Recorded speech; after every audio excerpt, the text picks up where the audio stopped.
Hello, my beautiful badgers. Mexico back again with another game dev interview. This time it's with DK from Kinetic Games, creators of the amazing, the incredible Phasmophobia, that indie hit that took the world by storm. What else took the world by storm? This 25-hour charity stream that we did to raise money for Macmillan Cancer Support. We hit past our £1,000 goal. We hit £1,338 raised for Macmillan Cancer Support. Thank you everyone who supported the charity and supported the 25-hour stream. Sit back, enjoy this amazing interview with Phasmophobia, and I'll see you all in a second.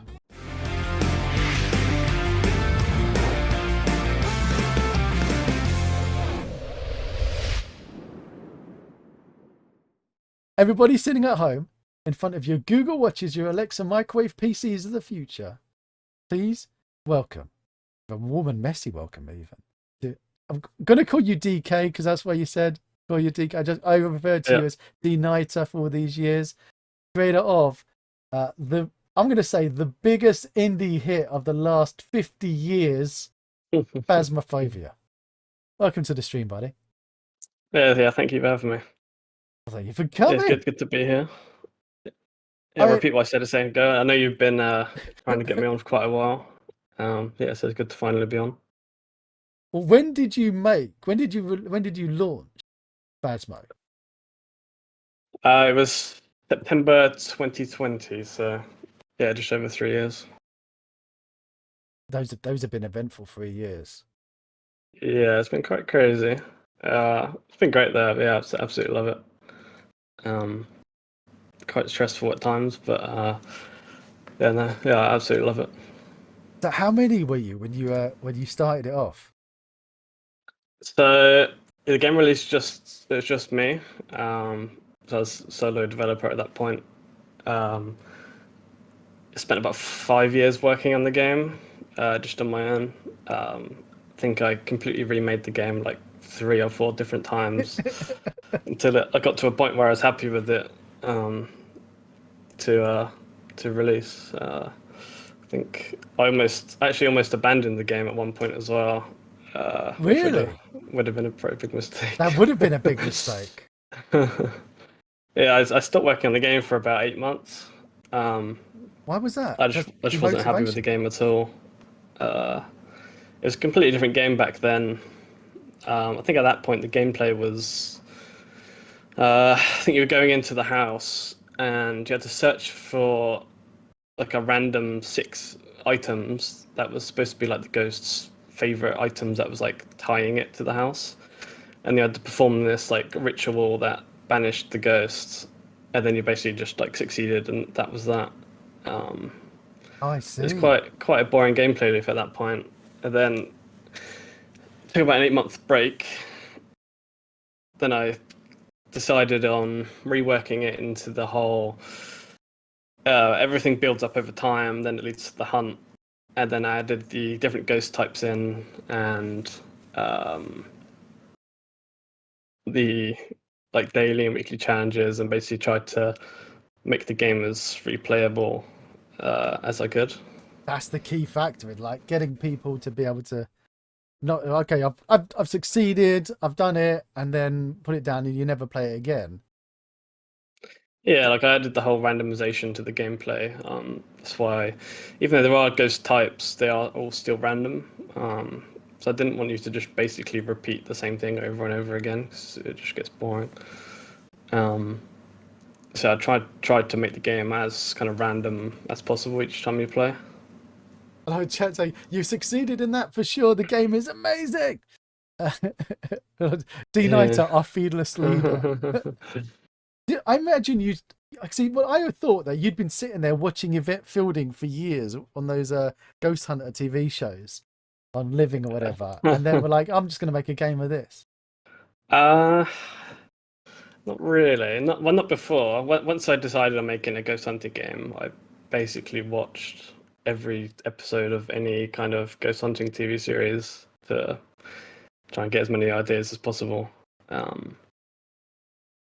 Because I tried to emulate like an actual ghost hunt, so at the start, so it was like extremely slow. Each game would take like an hour, and there'd be almost nothing happening. where things would like be happening in the corner of your eye, or things would happen that weren't the ghost, that you were trying to have to decide what was actually the ghost and what wasn't. But it turns out that was extremely boring. So I then made the ghost an actual like an actual kind of monster that you had to deal with. I love the fact that like sitting there for hours just looking at. So I go, is that the ghost? That not the ghost? I would see. That's the kind of stuff I love. Like obviously, it's not as engrossing and exciting as when I played Phasmo. I think with Brian, who's in the chat, and some other people that I was hiding in a cupboard, screaming, saying, "I don't want to play anymore. I don't want to play anymore. Let me turn off the computer." Okay, it's a different experience, but both of them have their merits in my mind. Yeah, it's almost designed to be like a simulator at the start. But yeah, obviously it would interest some people, but it wasn't really the game I'd sort of set out to make. The other thing I love about Phasmo, when I say love, I hate about Phasmo, is that if you're new to it, okay, and you haven't been watching people play and you don't know a lot, it's very easy for people that in your team that you're playing with to use you as bait, and you don't realize you're being used as bait. And it's like, Messi, go over there and just stand in front of that TV and keep flicking the channels and just I got to test something on the controller to see if it works. And I'm there flicking buttons, turning things on and off. And the next thing, I've ended up wetting myself in my office playing the game. So yeah, you got to be careful who you've teamed up with as well in Phasmo. If people don't know. Yeah, I mean that's really what I set out the game to be. Was a 4-player, more of like a social game than like an actual horror game. I basically wanted to make a game where you'd work with your friends to solve a puzzle that had a lot of horror like elements to the gameplay. It's not really necessarily designed to be just a horror game. It's more of a puzzle game. And the whole the main thing I wanted to focus on was the social side of it, is working together. I think there's a lot of games out there that are multiplayer horror games where like you are playing with your friends, but at no point you're ever actually stood next to each other, like talking to each other or like working together. So get games like Dead by Daylight, where you're just kind of running away from each other.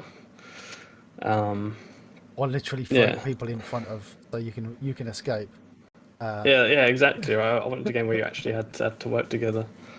To be fair, I did end up getting thrown in the path of ghosts so other people could escape, even in Phasmo. But that might say more about me and the people I play with, Brian, than others. But playing Phasmo it's the closest to a escape room experience that I've found in a computer game with other real human beings. It really feels like you're there. And chat, Dan's saying, it was one of the most original cooperative experiences I've ever had.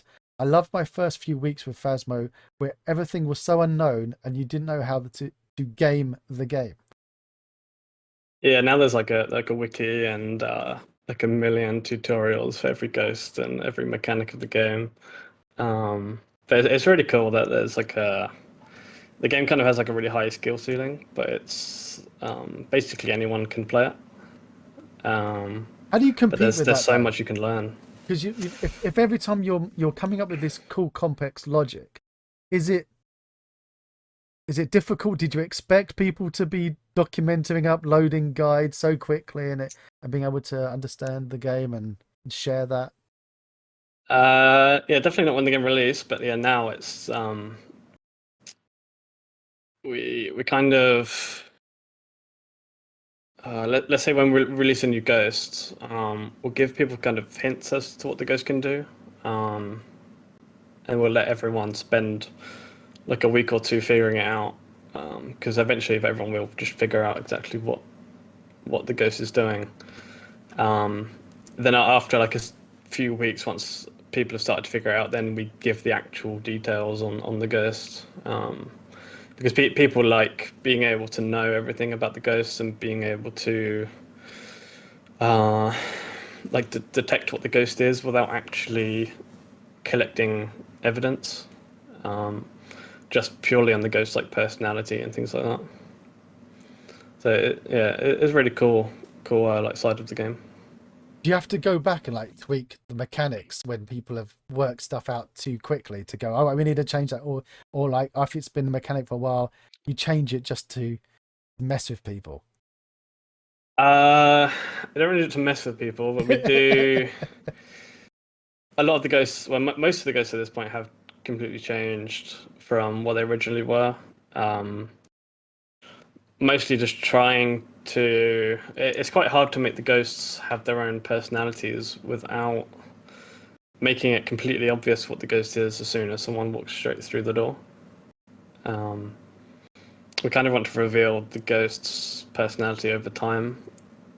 Um, yeah, it's quite a challenging thing to do. How do you design then the ghost personality? Do you sit down as a team and start planning them out like characters in a movie? Yeah, I mean, basically come up. We have a big list at the moment of like ghosts we can add that have um, their own sort of mechanics. So like one ghost is to do with the electricity, one's to do with fire. So there's a lot of different like ghosts that we can add currently, but then at the same time we can add more mechanics into the game to allow us to have different ghosts. But it's basically we would just come down like sit down, go through all this list that we've got, um, trying to figure out which ones are right for the game as it is, because we don't necessarily want to add ghosts that are like a lot more dangerous than the other ghosts, if that makes sense. So Yeah. like almost like a power creep kind of thing. We want them to fit in with the current gameplay as well. So is that what you mean when you say ghosts that you can add, so they don't mess up with the logic of the game and this? Yeah. So we don't want to completely change the gameplay just because of one ghost. There are some ghosts that kind of changed that. So we added in the ghost called the Mimic, which mimics other ghosts, and that now makes it so you have to kind of second guess what Oh you see. wow, that's cool. That did change the game quite a bit when that released, but yeah, I think that was a pretty cool addition. Oh my word. Do you know what? I've got to be honest, mate. It's been a while since I played because I got too scared. Right, and it's got to be a good thing in a way that because chat we've scrolled up so I can see. I literally cried while cowering in a closet. Definitely scary. Exactly, Shui. That was me. That was my experience playing Phasmo. That I was like, I've got to stop this.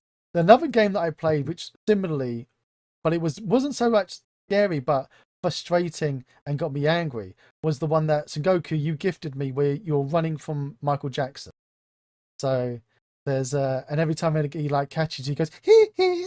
Like, oh, this is uh, but I rage quit that through frustration. Yours, I fear quitted. So there's a new type of terminology that's been created from Phasmo, fear quitting. Yeah, that's another thing I wanted the game to have is I don't want the game to just be jump scares, um, which is what like 90% of horror games are. Yeah, like Michael Jackson. Um, yeah, exactly right. I want it to be like a tension build up over time and have little things happening around you, um, and it all kind of builds up into the hunt, what it is now. Obviously, when most people now have played the game for like 100 hours. Some people played like thousands of hours. So at a certain point, it gets to it where you're just not scared of the game at all, and you know exactly what's happening. Um, Obviously, we do still see that with the new players. So you get people now that become numb to the fear. Yeah, I mean, for most people at this point, the game's just like a puzzle game. The horror side of it is obviously still there, but once you've figured out the entire game mechanics, it's pretty hard to scare people at that point because they already know what's happening. I still am at that stage, mate. Don't worry. It's still more of a I'm too scared to. I'm so scared. My brain loses out the logic from trying to solve any puzzles, and the fear just overrides my brain, and I just like and I was screaming and I threw the mouse in the air. And that's not from a jump scare as well. Like, that's actually, like you're saying, it's that build up of emotion and that fear. It's fear. It's proper real fear you've generated. And because it's collaborative, I think you hit the wave, didn't you, for the COVID? Like, not many positive things came out of COVID, but the fact that everyone was stuck at home really resonated, and that's what got you in, didn't it? Yeah, I didn't plan for that at all. The release date, I kind of just released it whenever the game was ready, which just happened to be during the lockdowns and right before Halloween. I didn't plan for it to be before Halloween or during the lockdown or anything like that. It was just how it happened. I thought that was genius marketing. No, so the game almost had no marketing at all before it came out. So my entire marketing was once the game was in like a decent enough state, I sent there's around 50 free copies of the game to like various different YouTubers, and it was like a mixture. I basically just went on YouTube and just saw who was playing horror games, and I got a list of about 50 YouTubers ranging from like hundreds of viewers to thousands to like millions or tens of millions. Oh wow. And I just sent it out to everyone, just hoping that some of them would play. Something weird happened with that, where I wasn't expecting this at all. It's basically none of the YouTubers who only had like a couple hundred or thousands played, and all of the YouTubers who had like millions and tens of millions of viewers played the game. Oh wow. And I kind of just sent it to them, just hoping that they would play, just make some kind of effort. I was originally planning for maybe like some YouTubers who had like thousands of viewers to play. Yeah, basically none of them played it, and all the big YouTubers played it. So they basically missed out, didn't they? Yeah, it was quite massive for the game's release because by the time the game released, there was already like tens of millions of viewers of the game from some YouTube videos. So there was already quite a bit of hype around the game's release, which was totally unexpected. But was that were you able to then like use that, like that expectation that okay, you've got these people playing it and a lot of these views, so that when it goes live, you can expect that it's going to be popular, and then you can plan accordingly? This is the first time I've ever properly released a game. I had no expectations whatsoever of what. I have no idea what to expect. I was basically hoping that I'd get maybe a few thousand sales over about a year, and that would be it. But you didn't realize in the first week you could buy a small island. So yeah, the end of the first day, I had 5,000 sales, which was more than I was hoping to get over the year. Which is obviously completely unexpected. Then by the end, so the game released September 18th. I had quite like exponential growth from the first sort of like 3 months. So by the end of September, so the game released September 18th, the game had 300,000 sales. Oh, wow. So obviously that was only in just over like 2 weeks, um, which I didn't really know how to deal with. Oh my Um, word. And that's because it's a multiplayer game. These are now thousands, hundreds of thousands of people playing a multiplayer game that's now eating up server costs. yeah, yeah, the server costs were quite unexpected. So the game uses Photon, and I was on. Uh, I'm not sure what it's called. It's like their free plan. We get like 100 CCU for free. I was expecting just to stay on that, and that would be it. Um, Obviously, a blue streak passed down the first like few hours after the game released, And then and I it had no idea automatically what to then do. so it automatically puts you into the paid. It doesn't like turn your game off. It just means that you now have to start. Yeah, they just charge you for whatever you use. There's no limit. At that point, I had absolutely no money whatsoever, so I could not afford the server costs. I think the server cost the first month was maybe like £20,000, Oh my word. something like that, and I had absolutely nothing. So luckily, Photon were nice enough to delay it to the next month. But by the end of the next month, I'd had 3.5 million sales. Oh, So the server costs at that point were pretty significant. And Steam pay you a month later. oh my word. So you're a month in arrears for the first, which is like, like you're thinking that's a lot of money.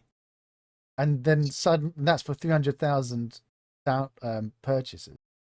And then the second month you're was it 3 million Yeah, in a and of those people download, are they playing it or do they just buy it and it just sits there? Like, is that 3 million yeah, CCUs you got to pay now? playing. Yeah. Oh my word. Um, so uh, yeah, I think the server costs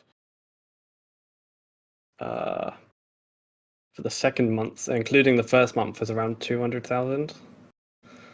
Um, which I obviously at that point I still had no money because Steam hadn't paid me. And they pay you a month later, around like the 25th, and obviously uh, you need to pay the server costs at the end of the month. So by the time Steam paid me, I had like just a few days left to pay them. So you've got a few days Um, to pay £250,000. yeah, so I was trying to set all that up, but at the same time, I hadn't set up the company as like an official company when the game released because I just wasn't expecting anything. So with all of this going on, I also had to set up the company, the whole tax side of it, and I had to set up business bank accounts. Um, and because we were in the middle of COVID, at that point it was still like a lockdown. Basically, no banks were opening any new accounts Oh because my they word. because there were so many businesses just shutting down. Everyone was borrowing money, so they didn't want to have any new people coming in and borrowing money. You were like, I don't want to borrow money. I want to give you money. Please give Yeah, me a bank account. pretty much. I had to just prove to the banks that uh, they would be gaining, and I would not be any kind of drain on any resources. Did you have to find a bank where the employees of the banks were playing Phasmo and going, look, that game that you're playing, you won't be able to keep playing it unless you open me a bank account? So luckily, my solicitor was having meetings. Um, when we were sort of dealing with all of this, my solicitor was having a meeting with someone from a bank that same week, who was pretty high up. So luckily, they sort of helped push everything through, and I ended up with the bank account set up. Um, maybe like 3 days before the end of October. Oh my word! So at that point, I had I think like 2 days to be able to pay the server costs. And were Exit Games, were they saying like, all right, we've given you the first month, carry it over, like you need to do it, or were they going to go like, okay, you can? This is obviously a bit of a nut situation. If you need more time, we'll give you more time. Uh, I'm not sure if they would have given me any more time. I didn't see why they wouldn't have, but they did tell me that I had to pay the server costs that month.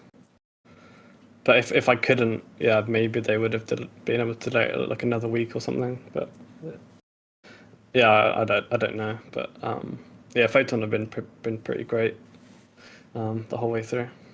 I was having a chat with the CEO of the Photon Exit Games people. Yeah. A few years back, and trying to get him to come onto the stream. He was like, "Oh, I won't come on the stream, but I'll have a chat with you." So I ended up having like an hour long phone call with him, and I was like, I should have recorded it because it was all gold. And one of the things was people had been complaining in the like when I would chat to people, say, oh, I don't want to use Photon and Pun because I don't want to. I'll be paying server costs, and I'll be paying money, and I won't be making money from my game. And the CEO was like, if your game is incurring server costs, it means you've got people playing your game. Yeah. So you've made money. And the money that you're saving from using Photon means that you can carry on selling your game and making it. And I think we were chatting and he used you as a reference and was like, you were so popular and was hit with so many new players that if you were trying to host that yourself, you would have gone down like straight away. Oh yeah, definitely. Yeah, I would not have been able to handle that. I would have been dealing with the servers pretty much 24/7, and I would have no idea what to do. Yeah, so the whole thing with Photon is that you basically just pay them to deal with everything for you, and then you just develop the game. They scale the servers. So it's pretty difficult for get any kind of like drop-in connection or anything like that. It basically just automatically scales to whatever you need. The nuts thing is, there's so many games. Like we look at a lot of games get released, right? And then a famous YouTuber will play it, and suddenly it becomes really popular. And then the game goes down, and because people are trying to connect to it and it can't handle it, and that destroys its reputation. And it's really hard to recover from that. Yeah, I mean, there's a lot of developers who just you like to do everything yourself. But I think for me, it was better to pay money to have someone else to do it, just so it gives me more time to work on the game.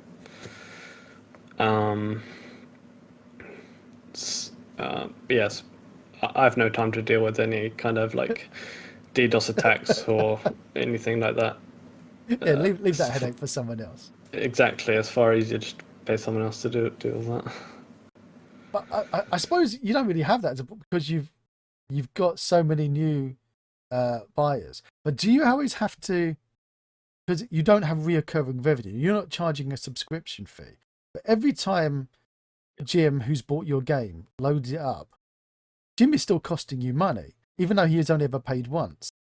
Are you ever going to get to a point where you're not going to break even anymore because you've got so many concurrent players and not enough new sales to cover the cost, do you think? I'm not sure. I mean, the new sales at the moment are more than enough to cover server costs. We've planned to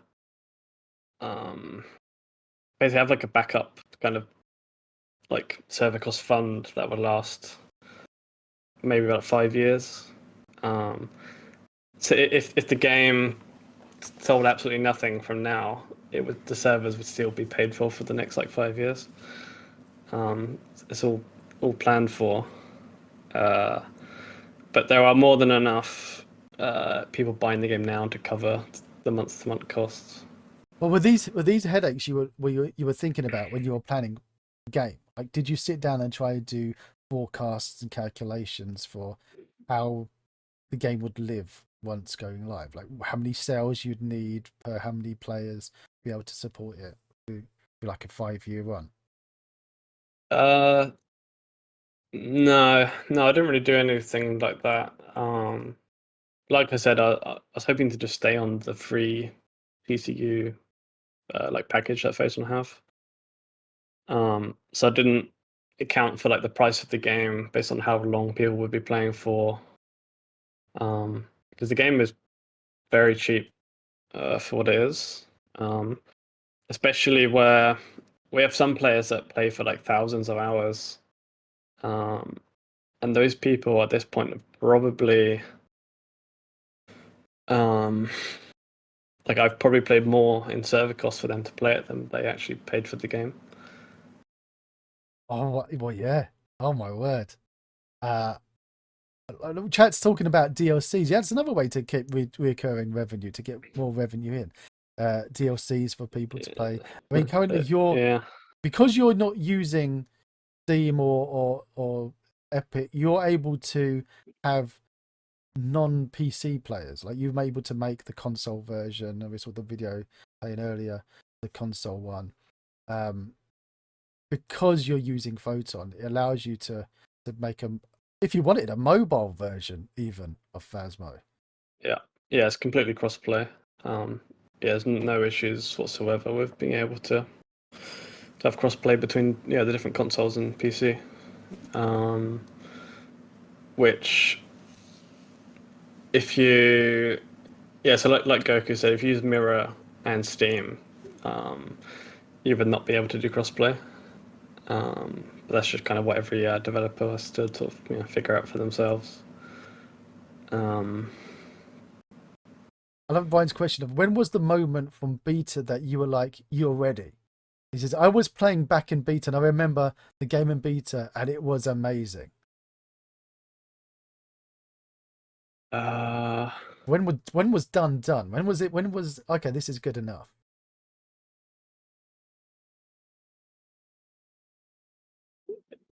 When it a didn't hard crash, one. but when it didn't crash anymore when you're playing. So I'm trying to think when I think maybe up to like a year before the game released, I had maybe like 10 people playing the game, like testing it. Might even be less than that, maybe like 5. I think it was just like a group of friends I got to play. And they were sort of playing every time I updated the game for about 6 months. And then at that point, so this was 6 months before the game released, I then got maybe probably about 50 people to basically do like a closed beta test of the game. I basically wanted to see like what the gameplay was like. At that point, it wasn't just bug fixing; it was the game good enough? Like, would you buy it? How much would you buy it for? That kind of thing. And were they coming back and playing themselves, like with not you saying, "Hey, can we have a session?" They were picking up the game and wanting to play it themselves. Yeah, as quite a weird thing at the time. So I thought they would just play it once, and then I'd have to get new testers in. But yeah, what ended up happening was the beta players were just playing the game as if it was just a normal game, and they were playing on their own, and I was getting a lot of reports and feedback and loads of kind of different things. People were making like YouTube videos and stuff like that, which is completely unexpected. So I thought, I'd get someone to play the closed beta of the game. They'd play it once and then leave, and I'd get someone else. Like play it as a favor. Like, oh, I'll play this just to Yeah, because you're my exactly. mate. But they actually enjoyed it because it's a fun game. Yeah, I mean, even in that closed beta, I changed the gameplay pretty significantly. And I'd basically give everyone like a feedback form every sort of few weeks just to see what everyone felt about the game, how much they would pay for it at that current point, and things like that. Yeah, it got to around maybe like August or something like that. where I decided it was then good enough to release it, in September. Just in time for Halloween and lockdown. Yeah. Perfect timing. The stars aligned. I respect the low pricing of the game. It was one of the most attractive prices, a ton of bang for your buck. And that also helped, like, because it was so cheap, that people were like, you know, Yeah. I'll give this a punt. I'll load this up.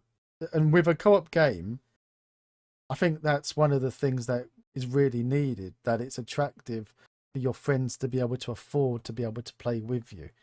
But like the biggest question I need answered is the phrase, "Are you French actually real?" We use voice recognition, which I think I did that in because I wanted like a unique feature of the game.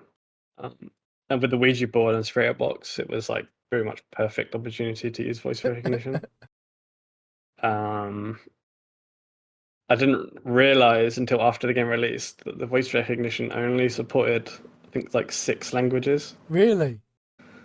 So most people couldn't even use it. Well, not most. I mean, quite a lot of people couldn't use it. Which languages was it supporting? I think it was like English, Spanish, French. You must have been handling the German, surely. Yeah, I think German. Yeah, German. What were you using? Was this like that might have been it. Was it? This is Windows. It's like a built-in Windows like speech detection. It's already built into Unity. So you don't need to import anything. It's already really? already built in. Yeah, it's very, very easy to set up.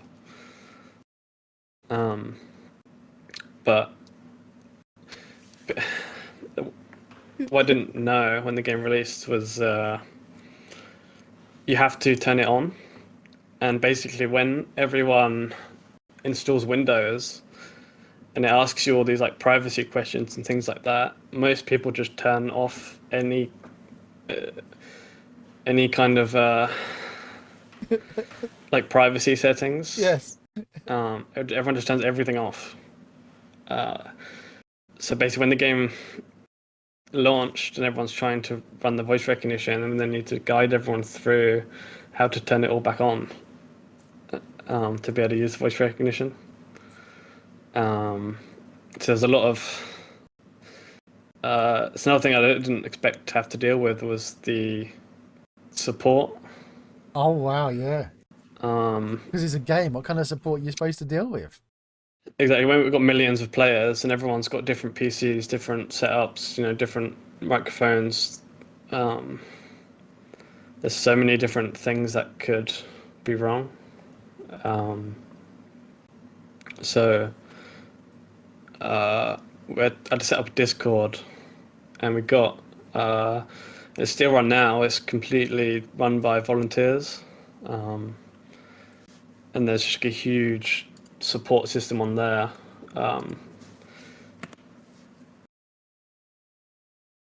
Because at the moment there's still only five of us that are working on the game. Really? I thought you'd be like 100 people by now. No, there's still only 5 of us, so we just have no time to deal with any kind of support whatsoever. Especially when people are playing all over the world, so it's really like a 24/7 thing. And we just cannot deal with that. So yeah, we got these like volunteers that are based around the world, mostly all in America. Yeah, and they've just been really, really great. That's the thing, when you're making a game and it resonates with people, you get fans of the game. They become diehard, don't they? Like you've got some core fans that really are like, okay, Yeah. this is my game. This is my. They build communities around it, and that's great to have. Yes, it's really weird to think about. I think in our main Discord server at the moment, I think we've got 460,000 people. Oh my word! And there's all these external,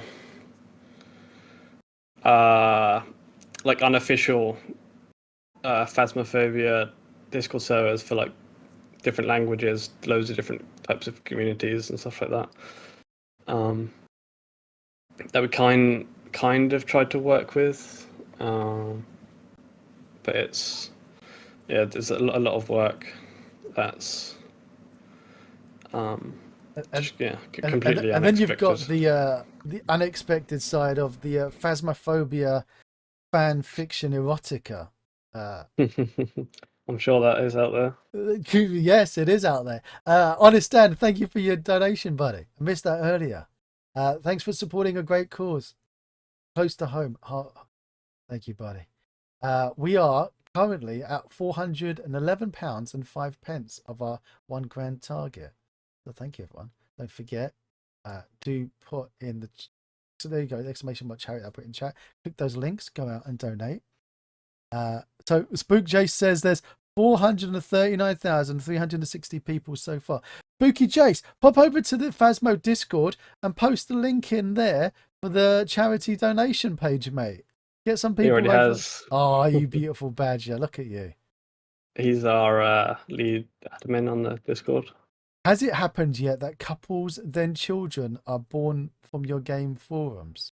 Oh, so Phasmo babies. definitely is, yeah.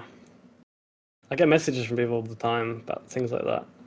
But one thing that was pretty cool was there's this voice actor we have that you kind of hear him over like a radio in the game. It's mostly just like a lore kind of thing, just gives you like a very brief explanation of what's happening. He actually plays the game as well, like a lot. And I think he met his pretty sure they're engaged now at the moment on playing the game. Really? Wow. Yeah, and obviously he only started playing the game because he did the voice acting for it, and he ended up obviously really liking the game, plays it a lot, and yeah, now he's engaged. So you're to someone he met. The path that you've created then by making a game has then led two people to find each other, and led other people to find each other, and led people to find each other and to make babies, like say in chat. So you've helped to bring in the next generation of human beings because you decided to make a computer game, mate. Yeah, like I said, I get messages all the time from people who have met people playing the game. It's really nice to hear.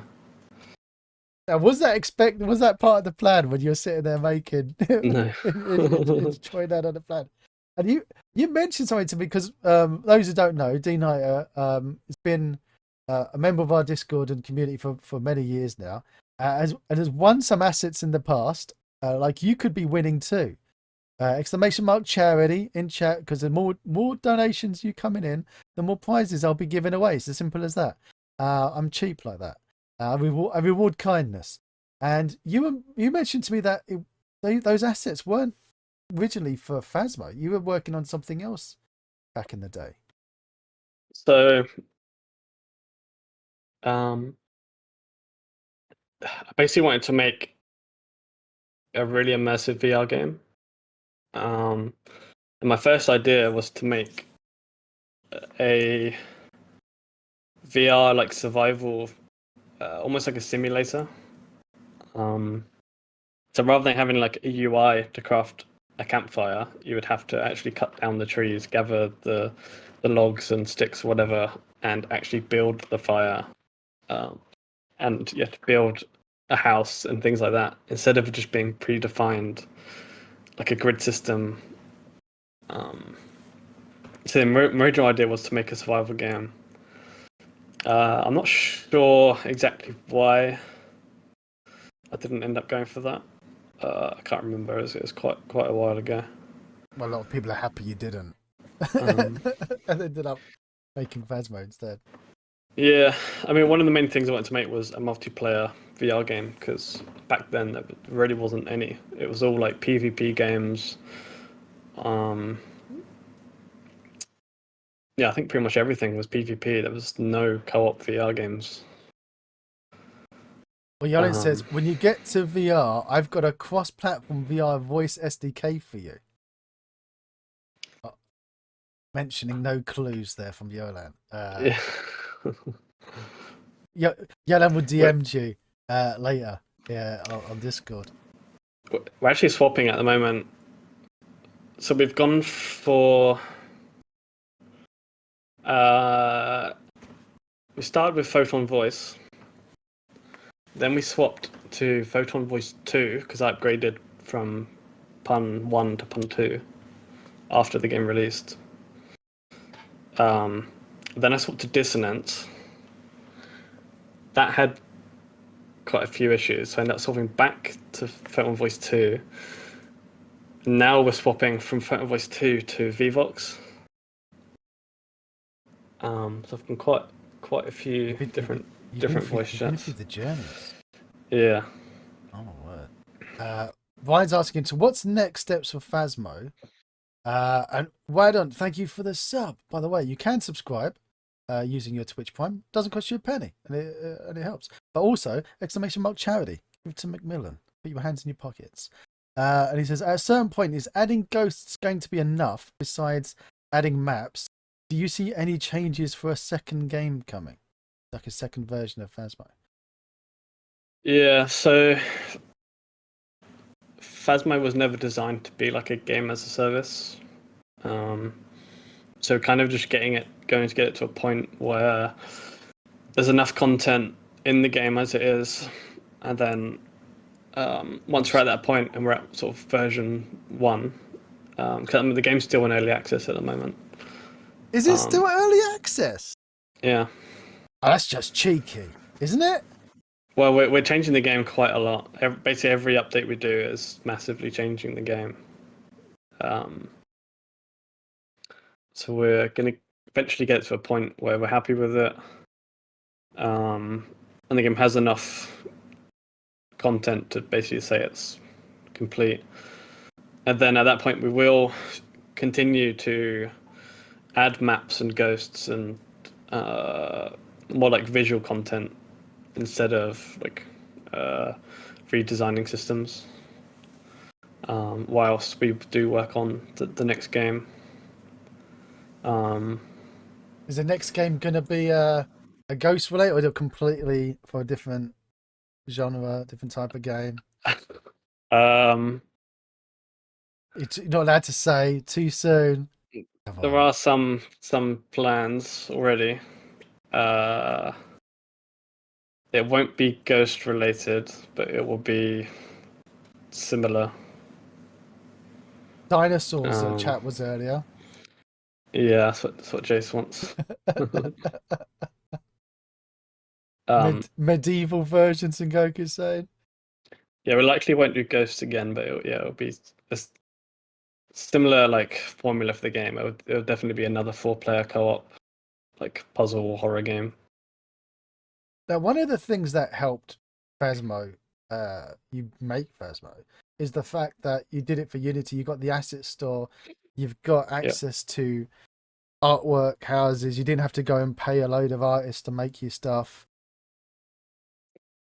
Right. Yeah, I'm a programmer. I don't do art like at all. So it's really just all the art for the game was bought from either the Unity Asset Store or other stores like CG Trader. Because it's not that I couldn't make 3D models, it was that the game was just going to take far too long to make if I was doing all the art as well.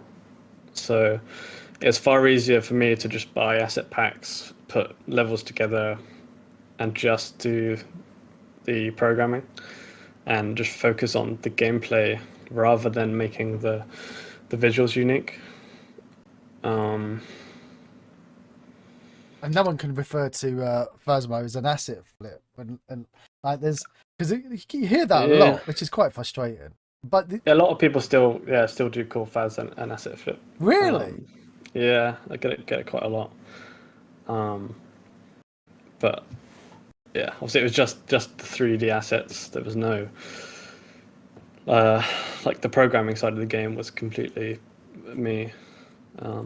But even the Obviously, 3D asset, like I've seen I know the assets for some of those buildings that you're using, yeah, and I've been around. I walked inside those buildings, and it does not look and feel the same when you're inside Phasmo. You've like an asset yeah, flip is that demo scene, click build and release, and there's you've done there's a lot that you've done in there to make those unique and to make the atmosphere, make them different. Oh, that's yeah. really annoying. I tried to make the game, so I tried to buy a lot of different packs, sort of mix everything together so that uh, it doesn't look like the same house that you've walked through in another game. Um, and all the houses are designed based on real house like floor plans and things like that. So I tried to make it as realistic as I possibly could with uh, the asset packs I had available at the time. And then I just focus on the gameplay. You mentioned like other games with similar packs. There's a I don't is it a lot more of these horror games now based on the success of Phasmo, or were they always there and we just never noticed them before Phasmo? Uh, there was always a lot of games that all use the same packs. I think the school pack we use, which is still in the game now, and the house packs are used in a lot of different games.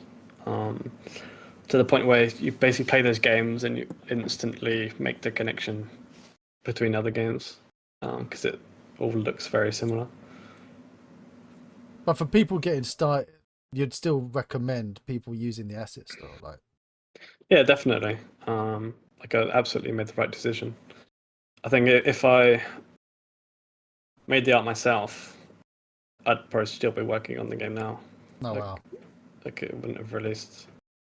What about Um, other assets? Like chat saying about non-art assets, like what programming tools and yeah. things did you manage to make use of? What would you Um, recommend?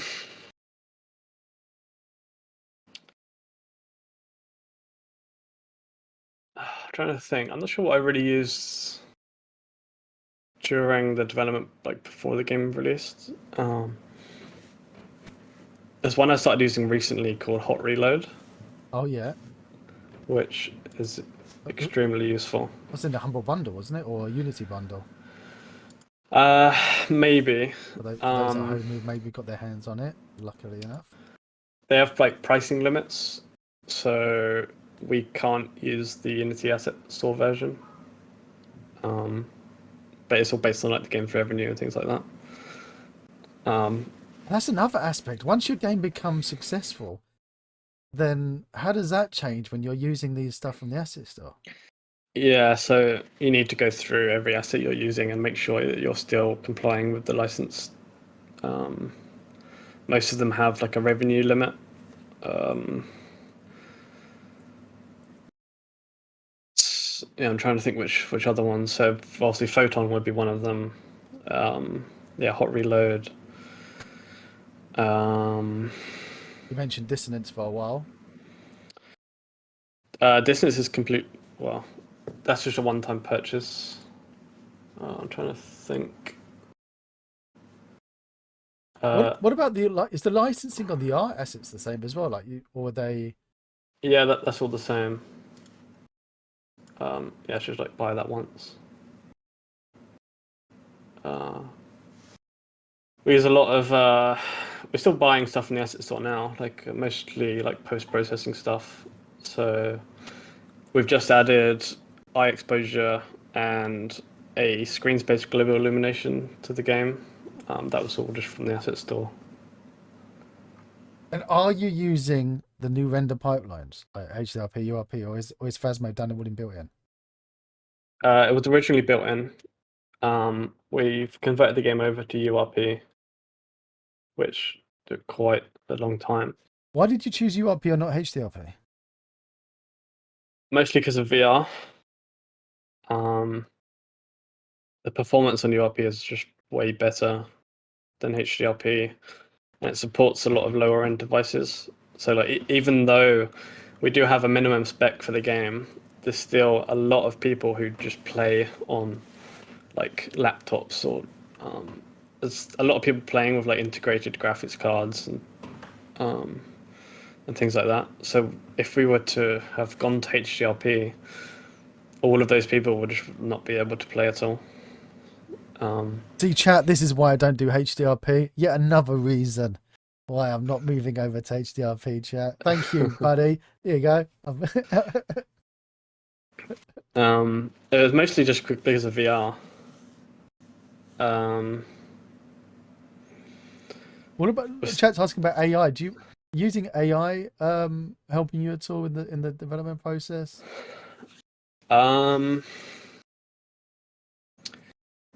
We use Visual Studio. We have started using Copilot, which is like I think it's called GitHub Copilot. Basically, like predicts what you're going to write, which is extremely useful for repetitive. Anything that's repetitive, it will just basically write everything for you.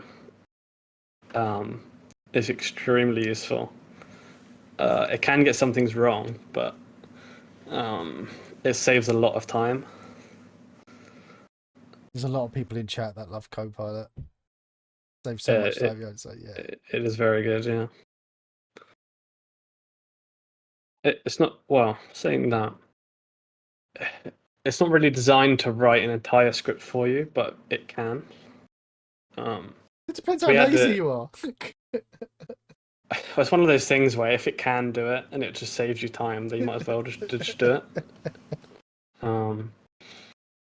So we did a Halloween event. We try and do these seasonal events. The previous one was Halloween.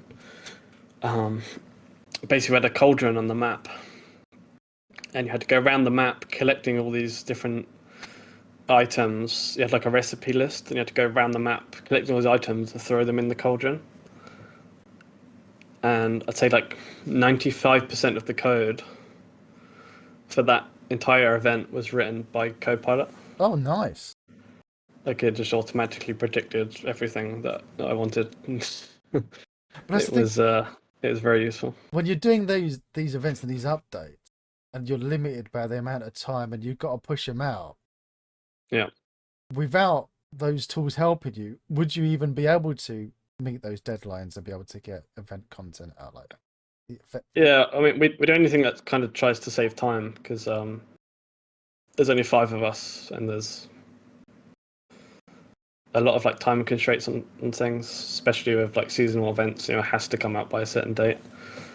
So if we can use something like Copilot to speed things up, then we will.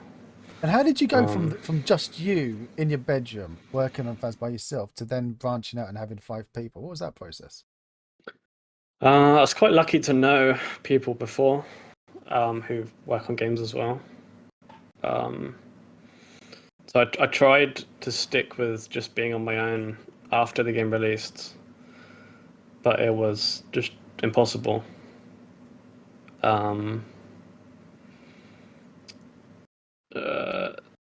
One thing that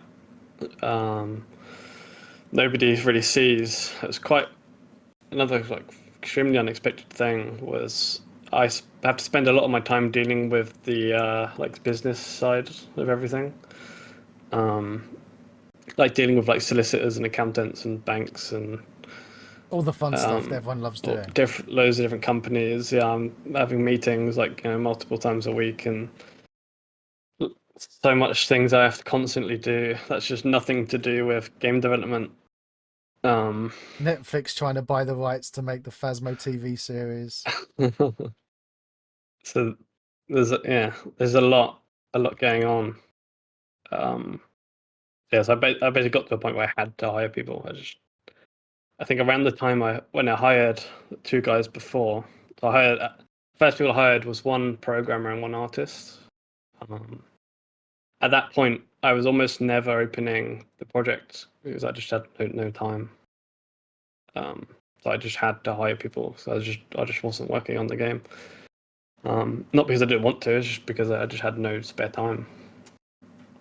I'm obviously still doing a lot of that now. And having never was this like your first business? Like, so to go and then work out how do you go through a hiring process, contracts, finding people that's not going to steal all your code and run off and make their own game with it or leak it. Yeah, I mean, I'm quite lucky. So I went to an accountant. Basically, everyone knows other people that can help.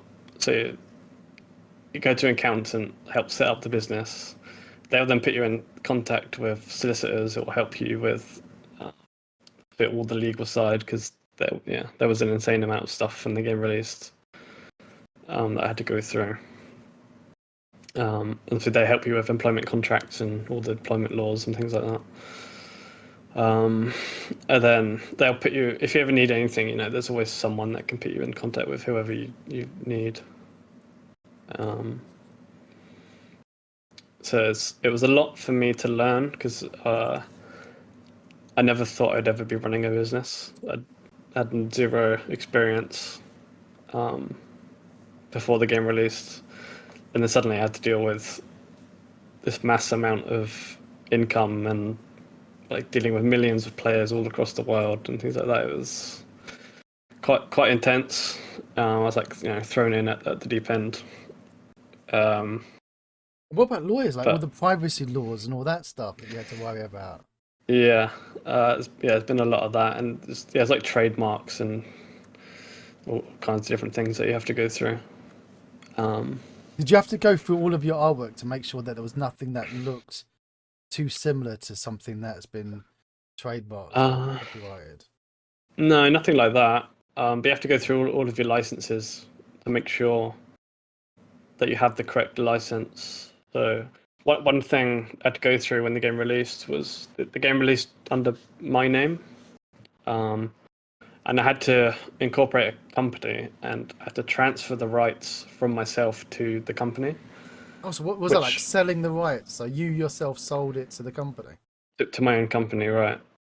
Were you able to charge yourself a load of money? No, I didn't. No, I didn't do anything like that. But you then have to go through every single thing you ever downloaded that's in the game and make sure they allow you to transfer the license to another company. Oh, well, yeah, because you was in... Oh. Because I would have signed, agreed to the license under my own name and not the company's. Oh, wow, I never thought of that. Yeah, there's a lot of a lot of things that you just would never expect to do. Oh my word! And especially with your Photon account, then was that an extra layer of complexity that you didn't need? Yeah, I obviously had to transfer it over to the business, but yeah, like Photon, there's no issues with that. Yeah, they're completely fine with it. One thing. So, my Steam developer account was under my name, and because the game was so successful, Steam weren't allowing me to change the name. Why? Which I had to be able to get paid. Basically, I had to prove to them that I'd assigned the rights over of the game to the company. It took a long time because I had to do it myself, and then Steam got me to sign a lot of other agreements to say that I'd assigned the rights to the game and stuff like that, just so Steam were happy on their own legal side. Before I could change the name. Oh my word! So there's a lesson to people. Like, if you're always, even if you don't think you're going to be successful, go set yourself up a business. Set up your company before the game releases. Open the Steam account under the company name, not your personal name. Yeah, definitely. What about Even if the doxing all game of your? doesn't make, Well, wait, so it I'd was say it even was if your the game doesn't personal release a lot. it was your personal address though, wasn't it, mate?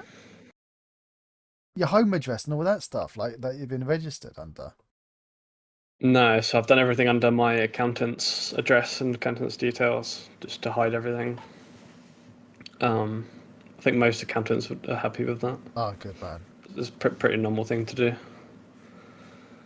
Yeah, let them get all the people knocking on the door asking for support and refunds. Exactly, yeah. Uh, Even like we recently bought a new office, and trying to decide whether to change the company address to our new office. no, don't let people know Um, where you are. You're just gonna get people yeah, like me exactly. turning up licking windows. No, don't do that. Watch me create games. Chris saying, was that easy on Unity when you were transferring the rights to the business, or did you have to do that with Unity as well? Did you just under the new account buy all the assets again and buy everything again? So you have to give Unity like a written notice that you've done it. Um, Unity don't actually tell you how to do it. Really? Um, so you can do it electronically. So typically you just send an email, but Unity had no email to be able to do that. So basically what I ended up doing was contacting their support to just say I've assigned the rights over to the business. Like, were they happy with that? And so, yeah, basically after a few weeks or whatever, I got a reply saying it was fine. You got a reply back saying, yeah, whatever. Exactly right. As long as I can prove that I've done that, like, it doesn't really matter who replied at the end of it. Just as long as I did that. Yeah, you did it, and some random person at Unity replied back. That's good enough. Yeah. Yeah, exactly. Would you keep using Photon for a future multiplayer game if you started a new one today? Good question. That's a good question. I don't really know at the moment. We definitely have to use something that allows crossplay. Something we've started using now is the Unity gaming services. That would allow crossplay. But it's Trusting Unity that they'll keep their services going. that's kind of the big thing. It's kind of impossible to predict the pricing of everything. I don't mean to disparage Unity, but they have got a track record of abandoning services and technologies. Like somebody wakes up in the morning and farts and then decides, yeah, we're going to stop supporting that now. Potentially, but from everything I've seen, I've talked to a lot of people at Unity that they're really pushing the Unity gaming services, because they have to compete with the Epic Online services, which the Unreal Engine has their own multiplayer backend services, which is completely free. You don't have to pay for any of it. Whereas Unity is you have to pay for everything you use. Yes. There are free tiers, but it does get quite expensive depending on what you're doing. But then Exit Game are doing more. They've got was it Quantum, the news thing? Yeah, they got Quantum and Fusion. Would you look at Quantum for a new project? Not Quantum. They have two now, so it's Quantum and Fusion. Fusion is similar to Pun, which what we're using. We would look into Fusion, but it's kind of hard to say. So a huge problem we have with the game is moderation. So with Pun, there's almost like Exit Games handle the server side, and you have very little control over it. So at the moment, if someone is hacking in the game, we have no way of disconnecting them or kicking them. Really? It's impossible. Yeah. Okay, that's not good, is it? So we can ban people, but we can only ban them from connecting. If they're already connected, then we basically have to wait for them to disconnect. Oh, so you can't put any of your own code to kick them out? There is a way, but the hackers would be able to disable it. Oh, the cheeky buggers. Just because of how Photon works, yeah. Whereas if you use something that, like Unity Gaming Services, you would be able to disconnect them without them being able to stop it. And you were mentioning to me offline the earlier update about how Steam don't give you any of those that help with moderating, and you were saying about Steam that I had no idea that Steam names are unmoderated. Yeah, completely. Yes, anyone can put anything, whatever they want as a Steam name. They load into the game, and let's say that they have something that's racist or homophobic or something like that. Steam won't deal with it at all. We then have to moderate it ourselves. So we have our own name filter in the game. But obviously, people can get around that. It's never going to catch everything. And you never thought about that when you were coding the game at the start. It's not even something in the back of your mind. So I hired another developer who had a lot of web development experience. So I got him to make a banning and reporting system. So now we have our own player reporting system, which kind of gathers up all the different reports, tells us who reported them, when it was, the category and the reason. And then we can make our own decisions based on the amount of reports and what was said and things like that. And then we can ban them through our own system, which then bans them on Steam. But I'm not sure when it was maybe like a year and a half or something, like from when the game released, where hackers could just do whatever they want, and I had no way of banning them. Oh my word! Like, everyone is sitting at home thinking, okay, if I'm going to be using Steam services, they're going to handle all that for me, but they don't even think about that. Yeah, and the other thing is, where we do crossplay, if one of those players then was to get the game on Xbox or something like that, they would then be able to play again. Of course. Which is why most games now completely ignore Steam accounts or anything like that, and you have to make a separate account for that game that you're playing. And that's because of the moderation, so that they can ban your account that you've created to play the game rather than banning the account per platform. And when you're looking at Steam, right, if people are going looking at the Steam API, that's one of the things that Steam are like, oh, you don't need to have your own registration system because we take care of that. But actually, that's a bad thing. It's not a good thing in the case of Steam. And by the way, looking at donations, Stunt Peanut, £15 donation. Thank you so much. Owen saying for the charity, also Phasmo is an amazing game. $23.89. Cheers, Owen. And Malbers dropping a 30 quid saying you are amazing. I think he's aiming that at you, buddy. I don't know if it's at me, but you're all amazing for your donations. Exclamation mark. Charity in the stream there from Yolan. Thank you very much.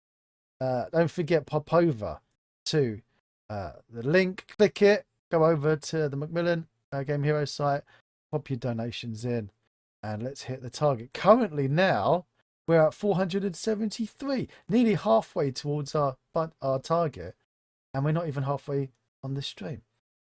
I love the ghost in the background, though. Okay, thank you for that. Adding that. People are wondering what that in the background. That's actually DK's place is haunted. Talking about hauntings, you were telling me about you've got a curse that's on the team at the moment.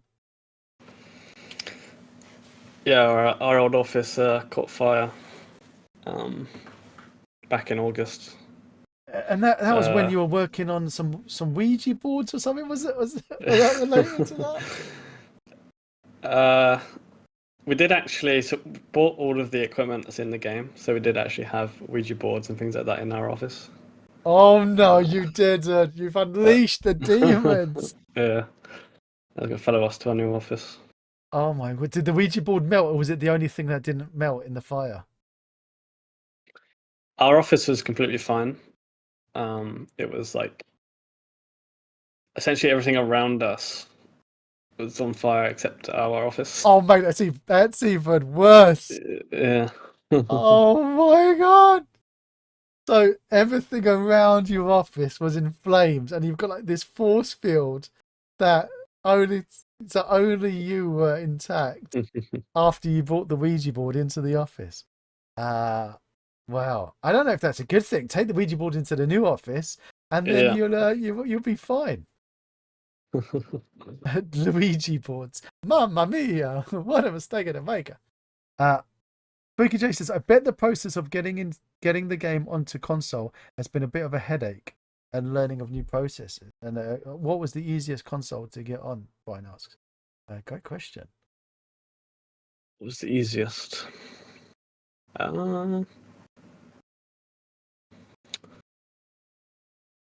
They both have their own challenges. It's kind of hard to say which one's harder or easier. Which ones are you supporting same. at the moment?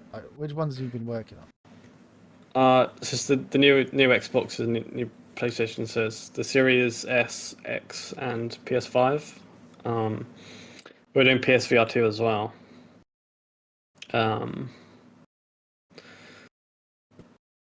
It's not really one's easier than the other. It's just they're both just different. But yeah, it's been a big sort of learning curve. Is it a lot different than it was making it for a PC? Yeah, so Steam essentially allow anyone to release whatever game they like. There's almost no rules. Yeah, pay your £100 and upload whatever nonsense you want on there. Yeah, you can release whatever you want on Steam. Where Xbox and PlayStation have hundreds, potentially even like thousands of guidelines you have to follow. Oh wow. Even something small like you're not allowed to show the other platforms' icons. So say next to the player names, we have like what platform they're on. You're not allowed to show the Xbox icon on PlayStation or the PlayStation icon on Xbox. Oh, so how do you get around that on the crossplay, like to say what people are on? You have to have these like generic icons. So you just have like a controller, but you're not allowed to have the Xbox icon. What about having a box of eggs and have it as eggs box for the Xbox? You'd probably get away with that. There's even things like if you do use like the Xbox icon when you're on Xbox to show other Xbox players, there's like a resolution requirement. So like it has to be high resolution. You're not allowed to make it like pixelated. You're not allowed to change like the color of the icon or anything like that. And like Xbox, you have to be able to invite players through the Xbox like system. You can't just have inviting players on the game. You have to be able to invite your friends like through the Xbox. So did you have to code extra functionality for that, or did they provide? Yeah, there's a lot. Kit? No, they don't really provide anything. You have to just basically have to figure it all out. Just gotta figure it out. Oh man! Pretty much, yeah. Did they give you like? Did you have to go and get the dev machines and stuff? Or I got the dev kits. So that's still a thing. It's not because it's not like you can emulate it on your machine. Then like you never use a dev. You've got to use their dev kits. So yeah, you have to use dev kits. There is documentation, but they're not like designed for Unity because obviously you can use any game engine. So I think PlayStation's documentation's all in like C++. Oh my And they word! don't tell you what the Unity version of that code is. You just have to figure it out. But there are like forums and stuff, so like you basically just have to hope someone else ran into the same problem you have, and hope they figured it out. Jai says Sony requires you have a dedicated IP too. Yeah, so yeah, the Sony development kit, you have to have a static IP address,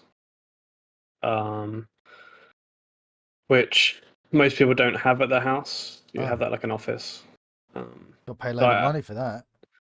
Because we moved from our office to work from home because of the fire, I had to upgrade my home internet to business internet just so I could get the static IP. Oh my word! More headaches. Yeah. Oh mate. Oh my, things you don't think about. It's nuts. Yeah. Obviously, Sony making stuff for PlayStation, it's fine for some people, but what you want to be doing is developing games on an Xbox, people at home, because Microsoft is a far better platform. I'm not just saying that because they pay my wages, but yeah. Microsoft had an NDA that in turn forced every dev to translate and create notices for every languages themselves. Yeah, because they're having to share the costs. Perfectly reasonable, Java. What Microsoft are doing? Fine company that pay my mortgage. Lovely organisation. I wear the company brand. I'm looking forward to your next game being the first game that you wanted to make that you never went through with. Would you go back and revisit it? Now you got all that Phasmo probably money. not. No. Definitely just stick to co-op horror games. We're trying to decide at the moment if we will be doing VR again. Was it that much of a headache? Yeah. Was it worth it? So the game was originally a VR game. It was VR only. And I didn't realise it basically was VR only. Yeah. Basically I wanted to make a immersive like 4-player VR co-op horror game. Because there just wasn't any and I wanted to play one, so I just wanted to make one. It got to a point where I just couldn't test the multiplayer because I didn't know anyone with a VR headset. So it's impossible to test a VR horror VR multiplayer game on your own. Walking around yourself in VR. I wish I had friends. So yeah, I had to convert the game to be able to play it without VR, purely so I could test the game like during the development. So then the game also released supporting VR and without VR, which People obviously love it. ended up being a very good. They love it in idea. VR. Chat, like people in chat talking about how immersive it is in VR, how much they weed themselves in VR. I would never really play cool. it, mate. I would never play it in VR. Literally, I would have a heart attack. I think I actually would have a heart attack. It's a completely different game in VR, but for us on the development side, it adds like so much more time onto the development because we're essentially like making 2 games, and we have to make decisions that we can't do certain things without VR because it just won't work in VR. So literally, because if it won't work in VR, you can't even put it in the non-VR version because then it won't be parity between the two. Yeah, exactly. Yeah. So everything has to work in VR. It really limits what we can do, and it adds so much time onto getting an update out. But do you feel like the VR is one of the reasons why it was so successful, though? Like without the VR, would it have worked? It's kind of hard to say. I don't know the exact numbers on like the sales, but it's hard to say like if it wasn't on VR, those players who bought it for VR would still probably have bought the game to play it without VR. Well, what at the start you were talking about those YouTubers who were playing it with the millions. Were they playing the VR version or the non-VR version? Yeah, they all played in VR. And is that because of how intense, like chat's saying, 100,000 times more intense, more terrifying? It is. I prefer it in VR. So that it's a completely different game. maybe not as many people are playing it in VR, but that's what made it go viral, is how intense and scary those players were playing it were. When the game was popular, after it released, all the big streamers on Twitch were all playing it in VR. Gotta say though, mate, it was worth it then. It was worth the headache doing it. There was a question earlier in chat which I wanted to get to about PewDiePie. Was he one of the ones that you messaged? And was he playing it at the start? Oh, really? So he played afterwards? Yeah, he picked up the game and played it on his own. Same with Markiplier, played it as well. I didn't message him.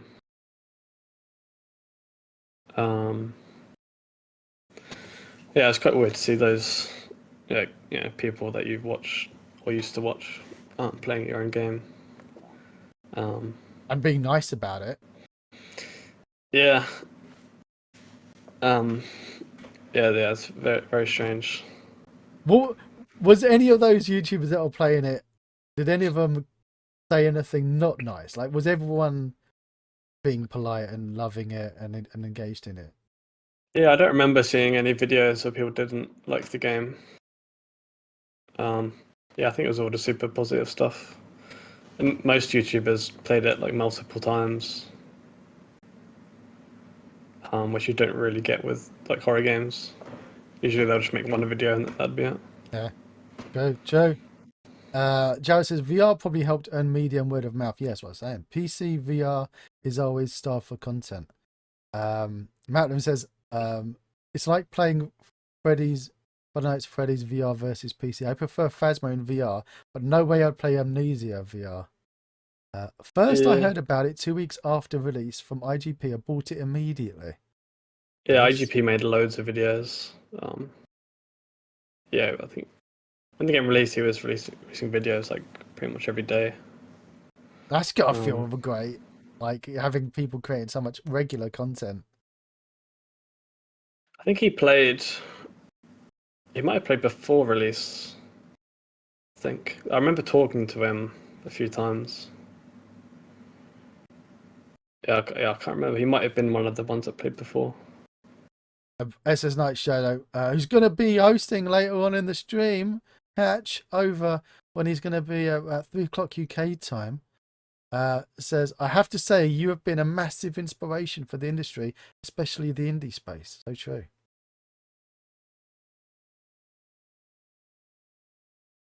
So you've inspired the next generation of game devs, especially like bloke in his bedroom making a game, wakes up the next morning, finds out he's a billionaire. It's a lovely story. Yeah, I mean, you just got to make a game that you like playing. I didn't set out to make money. That was just wasn't the thing I thought of. I just wanted to make a fun co-op horror game. A game that you'd enjoy playing. Yeah, exactly right. There was no game like it at the time, and I wanted to play that kind of game. There was just nothing. I was constantly searching for new games coming out, so that there's just never anything. Obviously I wanted to play the game, so I'd set out to make what I wanted to play. Right. Cheeky question. Next game made in Unreal.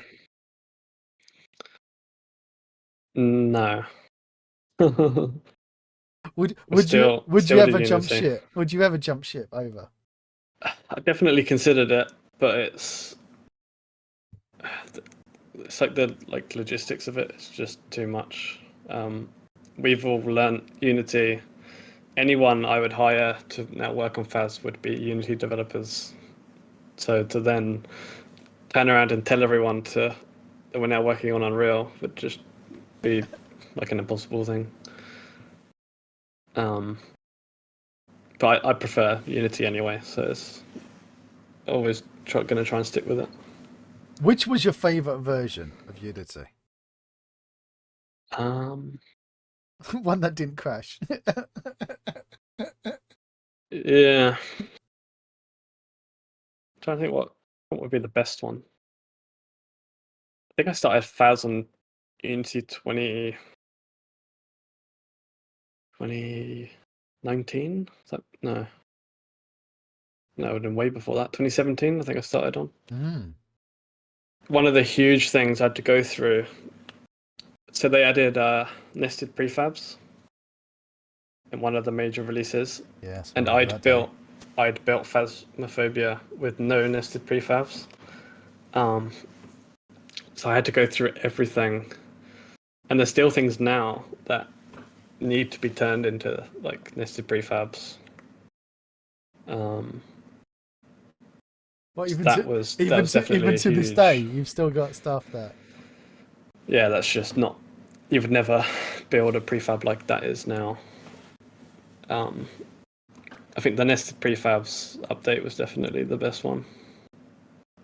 There's a saying that once you've released your game, never change the version of the engine that you're using. So because, yeah, it's probably true for most games, but where we support VR, the VR technology is changing constantly.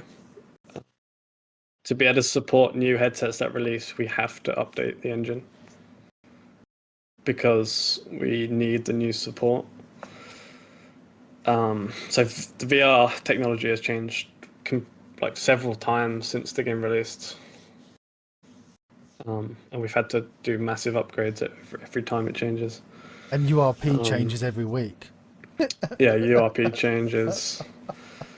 We're sticking with 22 now, though. I don't think we would ever upgrade. Yeah. How's that been? How was the move to URP from built-in? How was it for you? It's pretty significant change. Like that, yeah, it took months. Was it worth it? Yeah, we needed it. Oh, there was a huge reason we needed it. I'll be honest, I can't remember what it was. Was it the console port? Like, would you have been able to do the console port without consoles? It? Yeah, consoles. It might have been PSVR 2. Yeah, I got a feeling PSVR 2 doesn't support built-in, but I could be wrong. But we need to swap anyway, just for the performance improvements. And Unity, I'm pretty sure they're just completely soon going to abandon built-in and just have URP and HDRP. I'm hoping not. I'm pretty sure built-in is probably going to go. Well, you soon. You saw Unite, what it was like. They were really pushing URP. Like, they were really. I mean, from what I've heard, I think built-in is on its way out. But the bloke was like, when he gave the presentation, like, the keynote, and he was like, and URP is and he couldn't even, like, he had a gap, like, he like nearly production ready, like production, and then all of the talks that we were having, it was like, yeah, it doesn't have all of the features yet. It's good, yeah. Yeah, it's still missing a lot. Yeah, you're like, well, it's not yet, then, is it? You can't kill off built-in yet. So, okay, I'm pretty sure they're going to remove built-in. Everyone's going to start on URP. Then if you want to support high-end devices, you then go to HDRP.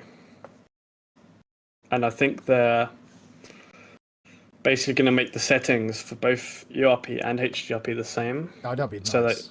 So that you can make a URP and a HDRP game at the same time. So there would be no like compatibility problems. You would just swap that, and all the settings would be the same. I'm pretty sure that's what they're going to be aiming for.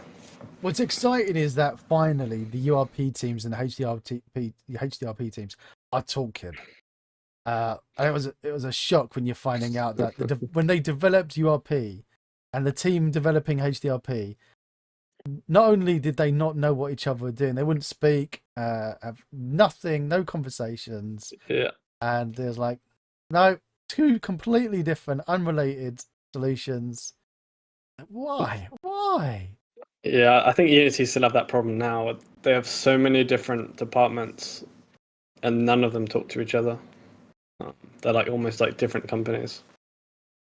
So Macmillan's saying, I'm using built-in for my current project. Would you recommend moving to URP now, developing for PC VR?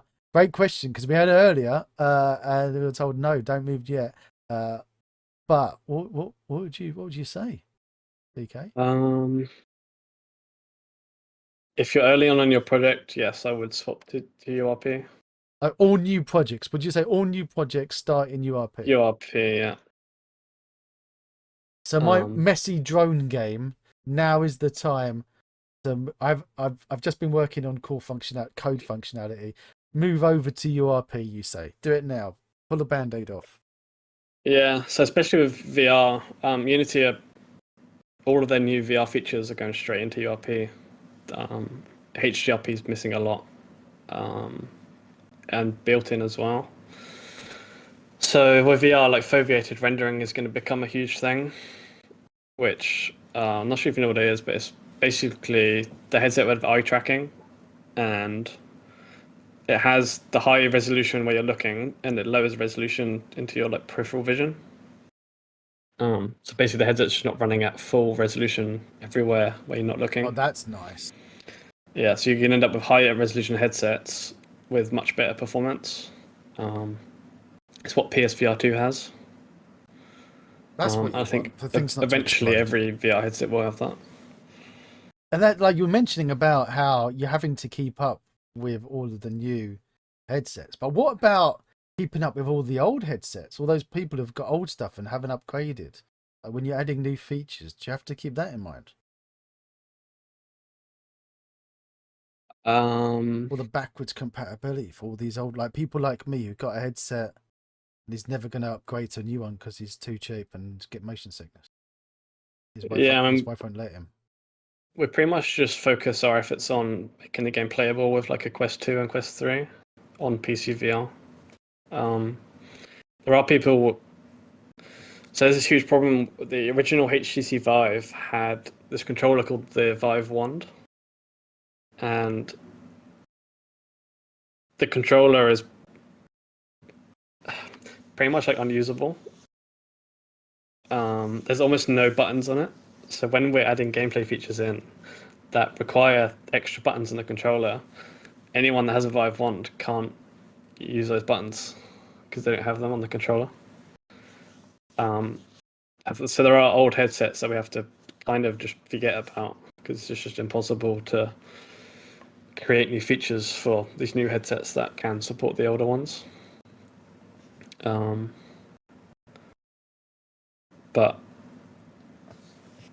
most people with VR have a Quest 2 or a Quest 3, so we basically just focus our efforts on that. Anyone who's got those ones, go, you know what, just play it on the PC without VR. So you buy yourself a new headset, get one for Christmas. Yoden's saying, are you using OpenXR? Yeah. The game did launch with Steam VR. That made compatibility with a lot of new headsets basically impossible. So we had to swap over to OpenXR. So we're using the Unity XR interaction toolkit. Yeah, Sanya's, I'm not sure if I missed it. Are you still following your agenda? Are you asking me or KR? Have you got an agenda? What is your agenda? Right? Did we go over the time? No, we're still. The time zone tricked you, Sani. Okay, no, we're still on. Well, we are coming to the end actually, because it's time for another little break coming up before we've got Revolution coming on. That will be nice. Like, how are we going to be getting new characters into Phasmo without having to the United spending a fortune getting a load of characters. Well, he could use Character Creator 4 from Reallusion to get very high quality, realistic characters into his game. Have you looked at Character Creator, mate?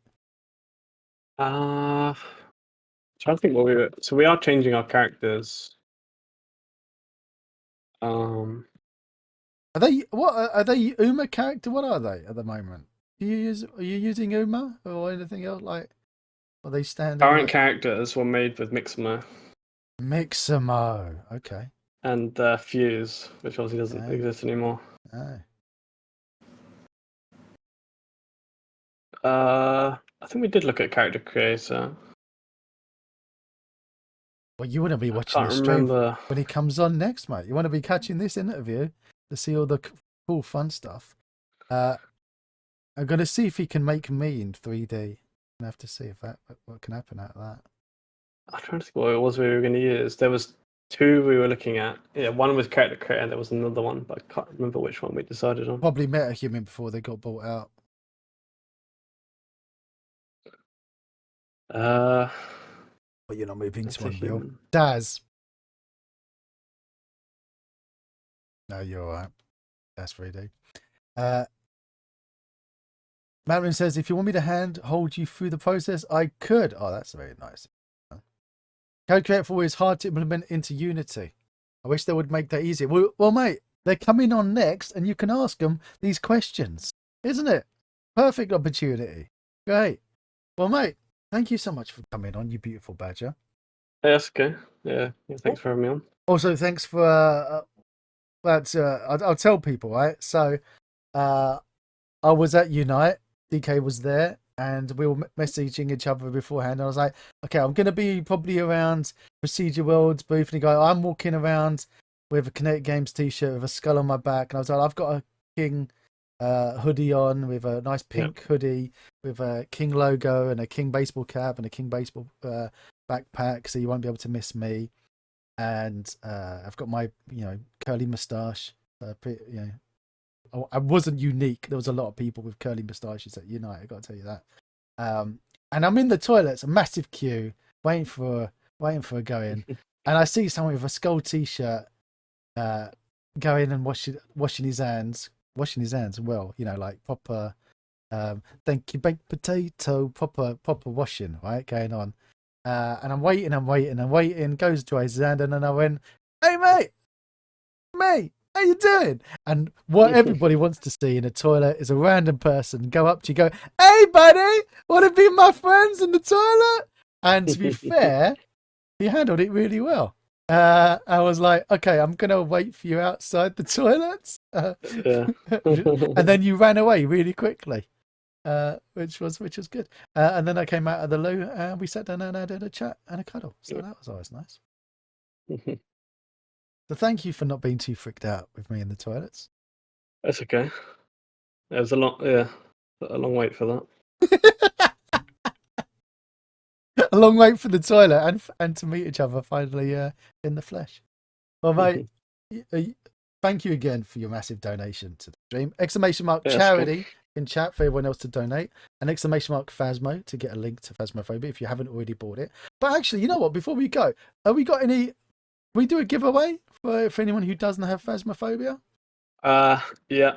We don't have to give out. You the... Yeah, we don't have to do the actual give out the keys just yet because nobody deserves it. We're live on the stream. That'd be a bit weird. Phasmophobia. All right. Okay, chat. You got 1 minute! !Raffle in chat. Also, Phasmophobia is actually a very difficult word to spell. I gotta tell you, I've struggled many times. I keep doing typos. Where did you come up with the name? I can't remember where I really got the name from. I tried to get a name that described what the game was. So if you see the word phobia in a game, you kind of instantly know it's a horror game. Yeah. And then Phasmophobia is just a fear of ghosts. So yeah, it kind of fit. So my son is into scary games now. I think I'll have to make him play this in VR in the dark. Social services are going to be involved, mate. You can't do that. You'll be in trouble. You'll be in trouble, buddy. I did ask my missus to bring me up my dinner about now, but she's completely forgotten and gone to bed. So I haven't had any dinner. Oh. She was like, what time do you want dinner? And I was like, quarter to 10. Pop it on and I'll munch it while we're doing the stream. No one can tell. And she completely forgot. So there, that's that. All right, let me do the winners. Right, I'm going to pick 5 winners. So, Jowa's been on the. How many things have you won today, Jowa? I think my wife is watching the stream because I can hear her running up the stairs now with a plate. I did not forget. I was waiting for you to finish your interview. Oh, thank you, darling. Didn't forget. And is quite offended at me suggesting that she's forgotten me. So I'm not going to eat any dinner tomorrow. St. John Limbo. Well done. All right, who else we got? Sanyo. And Yolan's got one for his son. He doesn't have to spend any money. There we go. Was that everyone? How many did we pick? Did we pick 5 people? I can't do the maths. Was that 5 people, DK? Or did I do 4? I'm not sure. All right. How many was that? Chat, was that 4 or 5 people?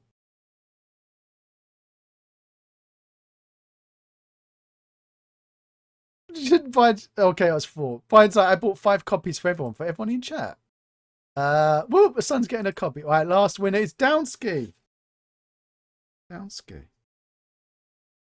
Mate, I will catch you on the Discord. Thanks again. Yep. I'll leave the part in comments to you if you want to say to the masses. Just thanks for having me. Yeah, it's good to be on here finally. Good luck with the rest of your stream. Thank you so much, buddy. You have a wonderful night. Yeah, you too. What a beautiful badger! If you want to see more of my crazy videos, click on the left side of your screen now, and down below there's that big juicy subscribe button, and right next to it is the magic bell that if you click it, it will tell you if I've got a new video coming out. Till next time.